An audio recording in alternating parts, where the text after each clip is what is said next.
امام کی سیرت میں بھی دکھائی دیتا ہے کہ چوتھے امام کی سیرت صرف مصلی سے مختص نہیں ہے، بلکہ جہاں مصلی عبادت ہے، جہاں خدا سے راز و نیاز ہے،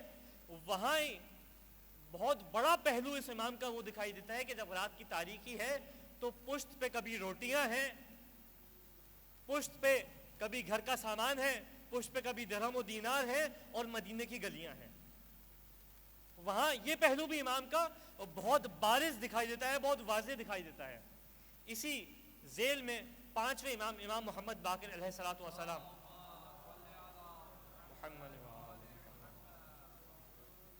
کس انداز سے اپنے بابا کا تعارف کراتے ہیں،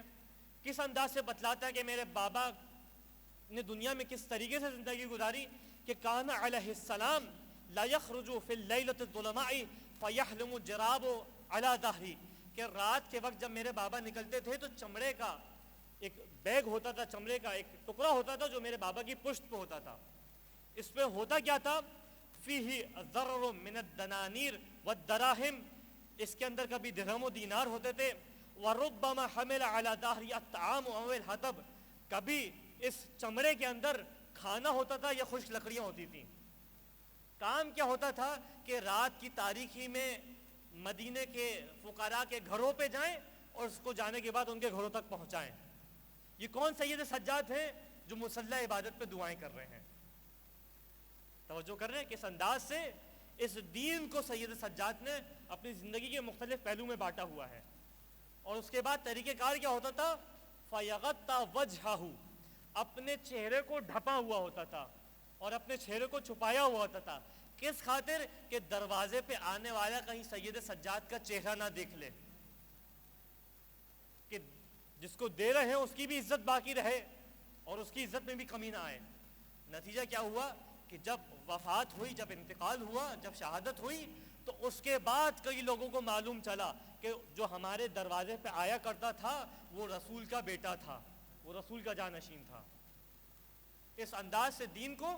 مختلف پہلو میں اپنے بانٹا ہوا تھا۔ اور تاریخ کیا بتلاتی ہے کہ اس عالم میں امام اس کام کو انجام دے رہے تھے، کتنے، صرف ایسا نہیں تھا مصلی عبادت سے مختص کیا ہوا تھا زندگی کو، کبھی کیا وَلَقَدْ حَجَّ عَلَى نَاقَةِ لَهُ 20 حَجَّ، اپنے ناقے کے اوپر 20 حج کیے۔ ہمارے ذہن میں تصور کیا ہے کہ ایک کمرہ ہے، ایک مصلی ہے اور امام اس سے مختص ہو گئے ہیں، اپنے گھر سے باہر نہیں نکل رہے، جبکہ تاریخ کیا بیان کر رہی ہے، روایات کیا بیان کر رہی ہیں کہ رات کا وقت ہے تو غریبوں کے دروازے پہ ہیں، حج کا موسم ہے تو اپنے ناقے کے اوپر 20 حج انجام دیے۔ اور کیفیت کیا تھی کہ کبھی بھی 20 حج کے درمیان فما قرعها بصوت، کبھی بھی ان 20 حجوں کے درمیان اپنے ناقے کو ایک تازیانہ نہیں مارا، ایک کوڑا نہیں مارا۔ یعنی اس بات کو میں سمجھانا چاہ رہا ہوں کہ دین اگر انسان اختیار کرے کس طریقے سے انسان کے وجود میں آ کے ڈھل جاتا ہے، کہ اپنے گھر سے مختص نہیں ہوگا، رہبانیت اسلام نہیں پیش کر رہا، لیکن اس کے ساتھ ساتھ یہ دین ہوگا کہ انسان کے وجود میں مسلسل ڈھکا ہوا ہوگا اور مسلسل انسان اس وجود کے ساتھ چل رہا ہوگا۔ اسی وجہ سے امام بیان کرتے ہیں کہ جب وفات ہوئی، شہادت ہوئی اور امام کو غسل دینے کے لیے غسل دینا شروع کیا تو لوگوں نے دیکھا کہ پشت پہ اس چمڑے کا نشان تھا جس کو رات میں بابا اپنی پشت پہ رکھ کے لے کے جایا کرتے تھے تاکہ لوگوں کے گھروں تک سامان پہنچائیں۔ اس طریقے سے سید سجاد کی زندگی میں تمام پہلو دکھائی دیتے ہیں، لیکن اہم ترین پہلو کیا ہے؟